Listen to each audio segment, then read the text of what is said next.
Hello, Paimon. Hello, traveler. Is the crown ready?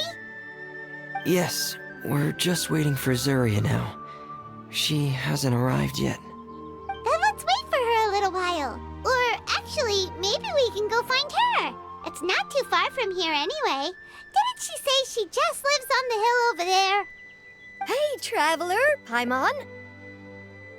Oh, and speaking of...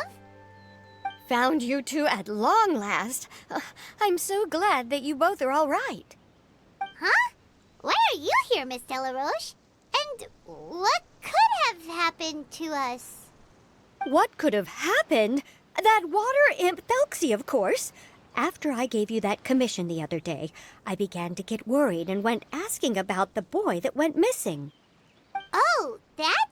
We've got it all figured out now. The boy you heard about was just Fremine. Even the missing fish was his fault. Don't worry, we'll help you get the fish back as soon as we're done with this job. Oh, sorry about that. I've been diving in the area recently. Huh? Fremine? Diving? No, that's not what happened at all. I've heard a completely different account. What I was told is that about a month ago, a child tied a bunch of heavy seashells onto his body and walked into this open stretch of water. He never came back. What could that be if not that water imp's work? Are you sure? 100% sure. I've confirmed the account with several veteran fishermen I know. The child was only 8 years old. His name was Lescaut. Lescaut d'Estray. Wait, Lescaut d'Estray? Yeah, that's the name. They say the family took on the name after moving to the city from a place called Stray. Anyway, his mother is a pretty famous art dealer, while his father passed away from an accident many years ago. Well, naturally, his mother was devastated by the incident and fell terribly ill. It's said that she left the court of Fontaine, and no one knows where she's gone. It can't be, right? Lescaut d'Estray? Zuria d'Estray? It must be some sort of a coincidence? I'm sorry, miss. We've got to go check on something right now. Oh, I see. Well, you go on ahead. I just came to make sure that you're both all right. I'll head back then. Please remember to take care.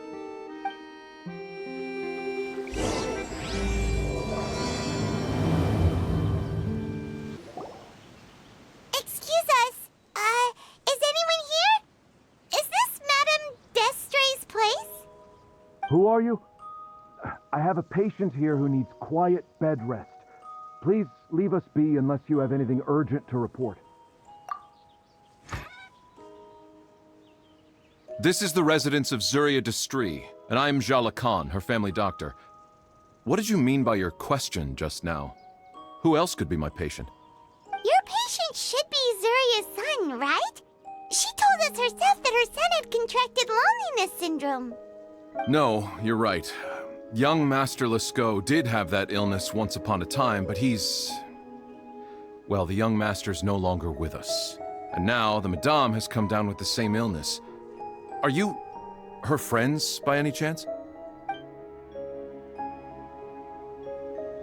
Oh.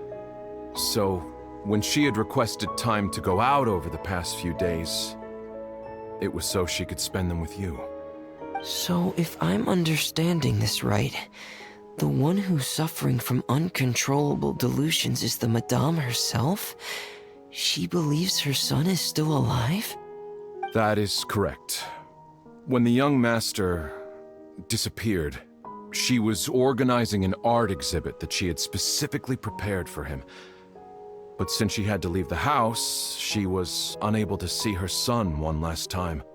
That might have been the trigger for her regret. Or perhaps the family's fall into loneliness and grief was inevitable as soon as the old master passed away. First the son, and then the mother. But how could that be? She really looked like she had a handle on everything. Her smile was so lovely, and she even told us to stay optimistic. But you're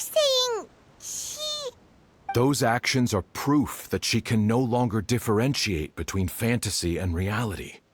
Then, all the other things that she told us about her son, were those fake too? No, those were all real.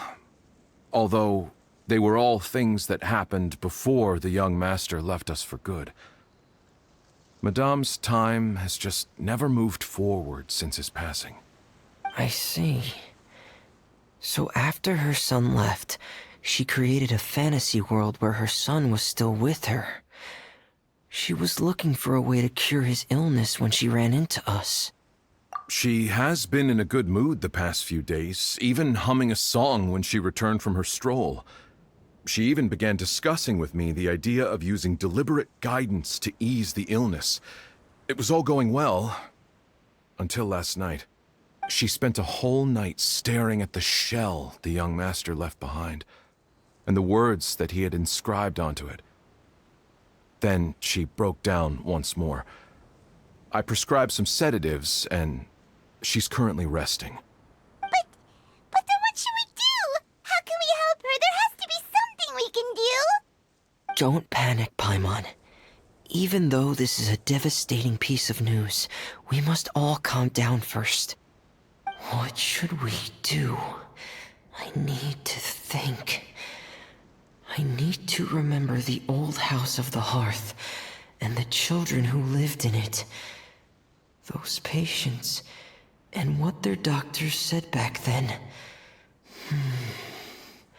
Dr. Jalacan, have you seen a picture book? The Madame should have brought it back with her. Are you thinking about trying the guidance therapy she talked to me about before? Well, it's worth a shot. I'll go get the book. Yes, this is it. That's right. If what Dr. Jalacan said was true, the past few days have been very helpful to Zuria, so we should complete this journey. We need to show her that her child has found a happy ending in the world of her dreams. But wouldn't that just make it harder for her to accept reality? One must first face reality before accepting it. The Madame has been crushed by her feelings of grief and can no longer bring herself to face reality. Our first priority would be to get her out of this state. Right. Before today, I had thought she wanted to use Thelxie's fantastic adventures to save her son. But now, I think she might need it to save herself. And if we could complete it, we should be able to give her some feeling of inspiration and closure. Maybe those feelings would be enough to give her some courage to face reality again. There's no time to waste. Let's set off right away. We're here again. This is the final part of Thelxie's journey, but the most important person is missing. Everyone, please don't be so down and gloomy. Remember what she told us? If we were to feel troubled, the patient would become anxious as well. You're right. Paimon needs to smile. If we have to give something to Zuria, it should be our smiles. We have to keep smiling as we finish this adventure. And then she'll be able to recover, right everyone? Yeah, I'm sure she will. Oh! Be careful, brave adventurers! Here come the evil monsters that stole the crown! They're... the deep-sea Cyclops! Let's beat them up!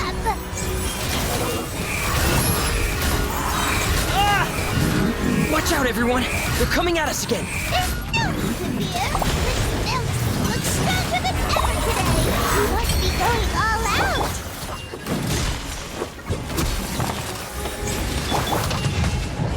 Not now! Stars, shine for me! Have fun with this gift! Teamwork is dreamwork! Oh, this is the final enemy, right? Woo!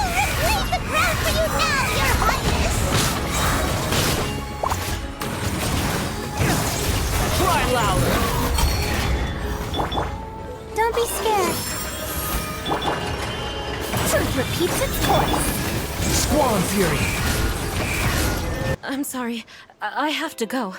I made a promise to my friends, and I'm already very late. But, Madame, you're still... Don't try to stop me. Today's the most important day for treating Thelxie. We'll use the guidance method. Didn't you also say that you'd think it'd work? I'm not trying to stop you, Madame. It's just... Could you tell me the name of your child? Dr. Jalacan, how can you forget the name of your own patient? His name is Thelxie. He's the prince of the kingdom of water imps. We will go today to reclaim his crown and attend his coronation ceremony. I see.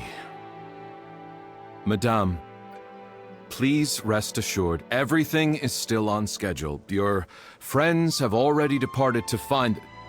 Wait, look. They've already returned.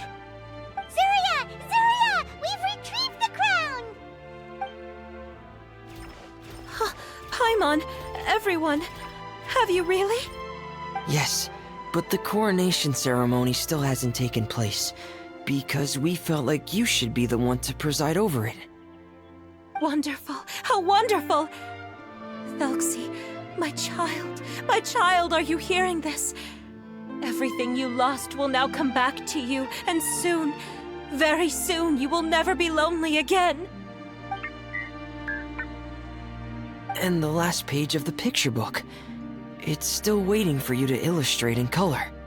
Right, the picture book. But I don't know what I should put on the last page. Don't worry, Thelxie and his friends all know what should go on it. Get ready, Zuria! We'll describe everything for you. Okay. At last, Thelxie and his friends were able to drive off the final invading monsters and achieve a dashing victory! Their success was complete, and the recovered crown resplendent. The water imps, finally returning to their homes, showered the prince with love and applause as he greeted them. They once again offered their precious shells to the prince and reconstructed the rainbow bridge of old. As he watched the scene unfold, the prince could not help but be touched by its beauty.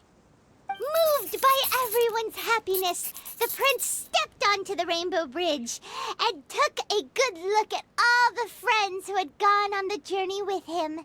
There stood the traveler, Goddess Paimon, Fremine, and...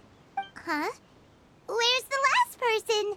The prince looked frantically around, but could not find the person he wanted to see most.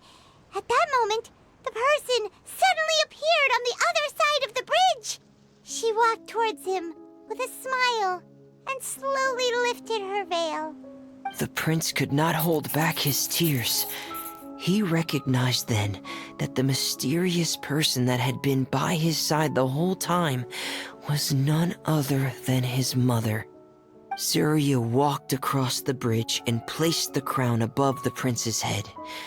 She smiled down upon him as she said, "My prince, my king, you shall never, ever need to feel lonely again."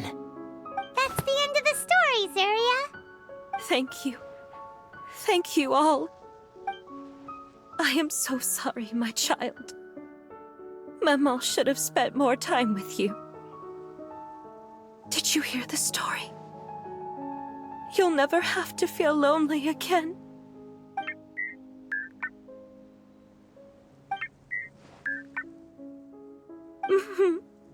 Maman loves you too. What's happening? Is Zuria talking to Thelxie? Quick, put on my diving helmet. There's a transcription module in it that's compatible with Thelxie's output signals. You should be able to use it to understand what Thelxie's saying.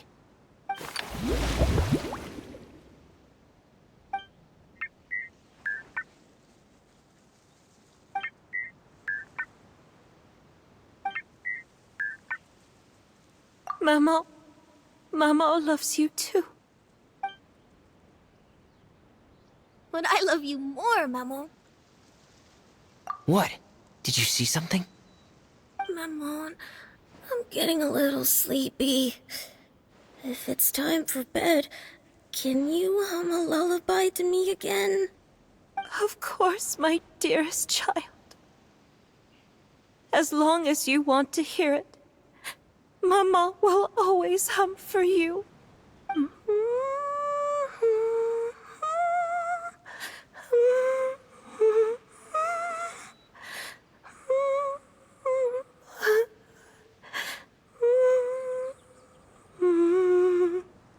Thank you, Maman. Your lullaby has always been my favorite.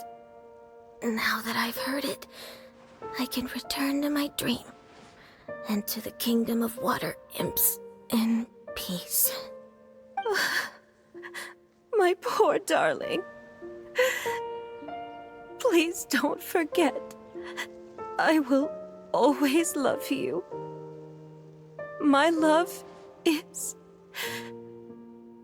greater than the entire distance between here and the kingdom of water imps. I won't forget, Maman. And so is my love for you. Greater than the entire distance between here and the kingdom of water imps. Good night, Maman.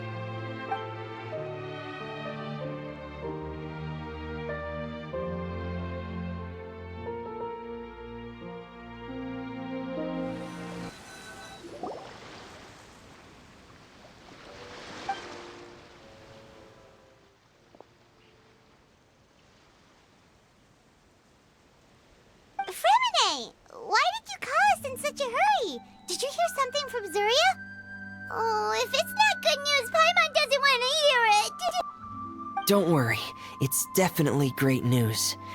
The Madame came here for a visit just now with her doctor. Color has returned to her cheeks, and she sounded full of energy as well. She said she'd like to return to the court to continue hosting the art exhibit, but this time, she'll work with her doctor to exhibit some picture books related to the illness. Of course, Thelxie's fantastic adventures and the guidance therapy will be included in the exhibit as well. She'd like to use her experience to help others. That's wonderful! So it wasn't bad news after all. Mm-hmm. Here, please take this picture book with you. The Madame wanted you to have it. If, at some point in the future, you were to run into someone with similar troubles, she hopes the book would be of use to you. But this is her son's story, right? Is it really okay to give the book to us? Don't worry, it's just a copy. She still has the original. It's extremely important to her. Alright, then there's no problem. It feels good knowing we've contributed to something important. Paimon definitely didn't expect the fantasy adventure to be so useful. Paimon was a little worried about how everything would turn out. After all, fantasy is just fantasy. Paimon, do you know what the Madame said? She said that at the moment when she placed the crown on Thelxie's head, she felt like she really saw something beautiful. Her child had returned, and he told her that he loved her. She also said that was when she was finally able to bid farewell to her son. She felt like at that moment, she was healed by some mystical power, and she was filled with courage from head to toe. Oh, really? But could that just be another part of her fantasy? Perhaps. But if fantasy is just fantasy, and the fantasy world is not real, then how could it still grant us these powers that we can continue to use in the real world? But what else could it be?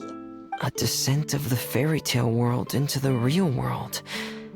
At that time, the wondrous fairy tale temporarily became reality and influenced real things in our world. That has to be what happened. You saw it too, didn't you?